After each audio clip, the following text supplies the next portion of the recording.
नमस्कार, हिमाचल समाचार में आपका स्वागत है। आज के मुख्य समाचार। केंद्रीय संसदीय एवं अल्पसंख्यक कार्य मंत्री ने मुख्यमंत्री से की भेंट। मुख्यमंत्री ने कहा, स्कूली पाठ्यक्रम में शामिल होगा नशे के प्रति जागरूकता पर आधारित अध्याय। मादक पदार्थों की तस्करी में शामिल कर्मचारियों के विरुद्ध सख्त कार्रवाई करेगी प्रदेश सरकार। हिमाचल प्रदेश ने गुणवत्तापूर्ण शिक्षा में लगाई बड़ी छलांग। NAS 2025 में 5वें स्थान पर पहुंचा हिमाचल। वर्ष 2021 में था 21वें स्थान पर। और अब समाचार विस्तार से। मुख्यमंत्री ठाकुर सुखविंदर सिंह सुक्खू से आज ओक ओवर शिमला में केंद्रीय संसदीय एवं अल्पसंख्यक कार्य मंत्री श्री किरेन रिजिजू ने भेंट की। यह एक शिष्टाचार भेंट थी। मुख्यमंत्री ठाकुर सुखविंदर सिंह सुक्खू ने कहा कि राज्य सरकार मादक पदार्थों के दुरुपयोग के बारे में जागरूकता बढ़ाने के लिए स्कूली पाठ्यक्रम में एक अध्याय शामिल करने जा रही है। मुख्यमंत्री ने मादक पदार्थों के दुरुपयोग और अवैध तस्करी के विरुद्ध आज शिमला में अंतर्राष्ट्रीय दिवस के अवसर पर आयोजित समारोह की अध्यक्षता करते हुए समाज के हर वर्ग से हिमाचल प्रदेश को नशा मुक्त राज्य बनाने के लिए मादक पदार्थों के दुरुपयोग के खिलाफ अभियान का हिस्सा बनने का आग्रह किया। उन्होंने कहा कि हमारे युवा देश का भविष्य हैं और एक समृद्ध भारत का सपना तभी साकार हो सकता है जब युवा स्वस्थ, सशक्त एवं ऊर्जावान हो। उन्होंने कहा कि हमारी सरकार ने मादक पदार्थों के दुरुपयोग और तस्करी के विरुद्ध जीरो टॉलरेंस की नीति अपनाई है और नशा तस्करी में संलिप्त लोगों के विरुद्ध कड़ी कार्रवाई की जा रही है। मुख्यमंत्री ने कहा कि देवभूमि में नशे के लिए कोई भी स्थान नहीं है।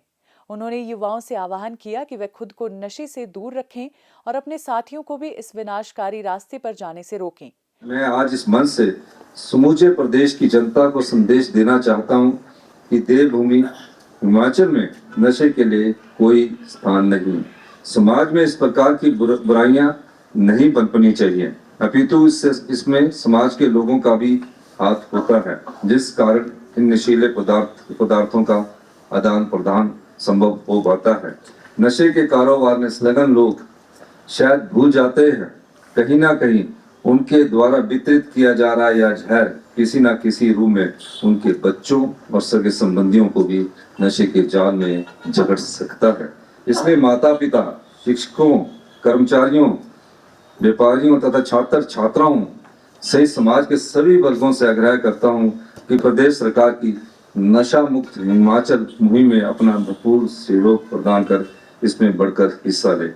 नशे के खिलाफ हमारी सरकार, जो सरकारी कर्मचारी इसमें सम्मिलित है, हमारी सरकार उनके खिलाफ सख्त से सख्त कार्रवाई करने जा रही है। क्योंकि पुलिस विभाग के भी कुछ कर्मचारी इसमें सम्मिलित पाए गए हैं। जो भी सर्विस रूल्स के तहत कार्रवाई करनी होगी उनके खिलाफ हमारी सरकार कार्रवाई करेगी। पिट NDPS एक्ट के तहत जो भी एक्शन लेना होगा आने वाले समय में हमारी सरकार तेजी से इसमें कार्य करेगी। इसके अलावा जो नशे के तस्कर हैं, एंड टू एंड इलाज चाहिए, उस दृष्टि से भी हमारी सरकार तेजी से कार्य कर रही है। ये कानून बनाने का मकसद ये नहीं है कि कानून किताबों में ही रह जाए, इसको अमल में लाना भी हमारा उद्देश्य है। जैसे इसकी हमारी एसेंट मिलेगी हम इस पर तुरंत कार्रवाई करेंगे, क्योंकि हमारा एक्ट बनने के बाद एसेंट मिलना भी जरूरी है। तो देखते हैं जैसी एसेंट मिलेगी, मेरे ख्याल एक एक्ट को मिल गई है, दूसरे को भी मिलना जल्दी ही हमें उसका मिल जाएगी। अब ये हमने जिन लोगों ने भी नशे के द्वारा प्रॉपर्टी बनाई है, नूरपुर में उसका हमने काम किया है, उस बिल्डिंग को हमने तोड़ दिया है जिसने नशे के तहत प्रॉपर्टी बनाई है। और भी ऐसे लोग हैं जो पुलिस की नज़रों में भी है, सरकार की नज़रों में भी है, लेकिन थोड़े से एविडेंस चाहिए होते हैं, क्योंकि एविडेंस के अभाव में वो कोर्ट से छूट जाते हैं। तो उस दृष्टि से हम और सख्ती से इस पर कार्य करेंगे। आने वाले 3 महीनों में हमारी सरकार नशे के खिलाफ एक जागरूक अभियान तो चलाती ही है, लेकिन सख्त से सख्त कार्रवाई नशे के सौदागरों के खिलाफ हमारी सरकार करने जा रही है। ये मैं आपको बताऊंगा। नशा मुक्ति से उबर रहे लोगों को रोजगार और उनका कौशल उन्नयन कर उन्हें मुख्य धारा से जोड़ा जा रहा है। इसी उद्देश्य से सिरमौर जिला के कोटला बड़ोग में 5 करोड़ 34 लाख रुपए की लागत से 100 बिस्तर क्षमता का आधुनिक नशा मुक्ति केंद्र स्थापित किया जा रहा है, जिसका निर्माण कार्य आरंभ कर दिया गया है। मुख्यमंत्री ने कहा कि प्रदेश सरकार का लक्ष्य प्रत्येक जिला में नशा मुक्ति केंद्र स्थापित करना है। उन्होंने कहा कि हमारी सरकार ने सत्ता संभालने के उपरांत वर्ष 2023 में पीआईटी एनडीपीएस एक्ट लागू किया है, जिससे पूर्व भाजपा सरकार पूरे 5 वर्षों में लागू करने में असमर्थ रही। ठाकुर सुखविंदर सिंह सुक्खू ने उपस्थित लोगों को नशे के विरुद्ध शपथ दिलाई तथा राज्य में नशा निवारण के प्रति उत्कृष्ट कार्यों के लिए विभिन्न संस्थाओं और व्यक्तियों को सम्मानित किया। मुख्यमंत्री ठाकुर सुखविंदर सिंह सुक्खू के नेतृत्व में हिमाचल प्रदेश ने शिक्षा के क्षेत्र में उल्लेखनीय प्रगति की है। नवीनतम राष्ट्रीय उपलब्धि सर्वेक्षण परख 2025 ने राष्ट्रीय स्तर पर समग्र रैंकिंग में हिमाचल प्रदेश को देश में 5वें स्थान पर रखा है। ये प्रदेश सरकार की एक अभूतपूर्व उपलब्धि है। पिछली भाजपा सरकार के दौरान वर्ष 2021 के सर्वेक्षण में हिमाचल 21वें स्थान पर था। सर्वेक्षण के अनुसार हिमाचल प्रदेश ग्रेड 3 स्तर पर दूसरे स्थान पर, ग्रेड 6 पर 5वें और ग्रेड 9 पर चौथे स्थान पर रहा है, जो स्पष्ट रूप से राज्य की शिक्षा प्रणाली में पर्याप्त गुणात्मक सुधारों को दर्शाता है।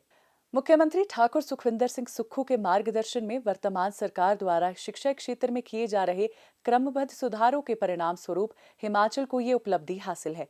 इनमें कम छात्र नामांकन वाले स्कूलों का विलय, शिक्षण स्टाफ का युक्तिकरण, रिक्त पदों के लिए भर्ती प्रक्रिया में तेजी लाना और सभी विधानसभा क्षेत्रों में चरणबद्ध तरीके से राजीव गांधी डे बोर्डिंग स्कूलों की स्थापना शामिल है।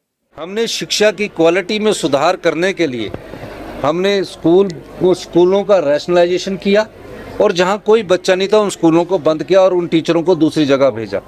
2.5 साल के बाद आज सार्थक परिणाम ये आया है कि जो राज्य क्वालिटी एजुकेशन में 21वें स्थान पर था, उसके बाद आज हम 5वें स्थान पर आए।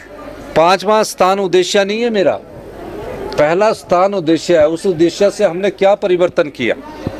स्कूलों का रैशनलाइजेशन किया, डे बोर्डिंग स्कूल स्टार्ट किए, पहली कक्षा से इंग्लिश मीडियम स्टार्ट किया और स्कूल के प्रिंसिपल को ये स्वायत्तता दी, ये अधिकार दिया कि वो अपनी मर्जी से अपनी वर्दी चॉइस चूज करे।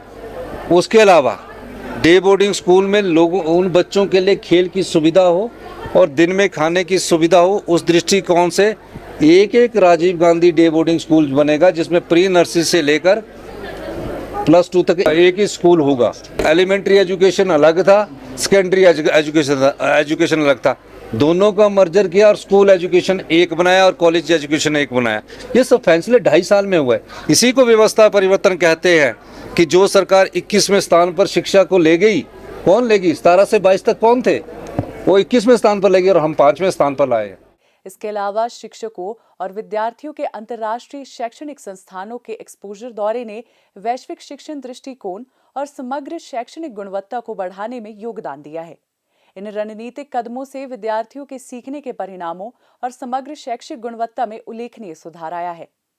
हिमाचल समाचार देखने के लिए सब्सक्राइब करें यूट्यूब चैनल हिमाचल समाचार, लाइक करें Facebook page information and public relations department Himachal Pradesh और सीएमओ हिमाचल, फॉलो करें एक्स @DPRHP और सीएमओ हिमाचल, फॉलो करें इंस्टाग्राम @DIPR हिमाचल और सीएमओ हिमाचल, विजिट करें वेबसाइट www.himachalpr.gov.in।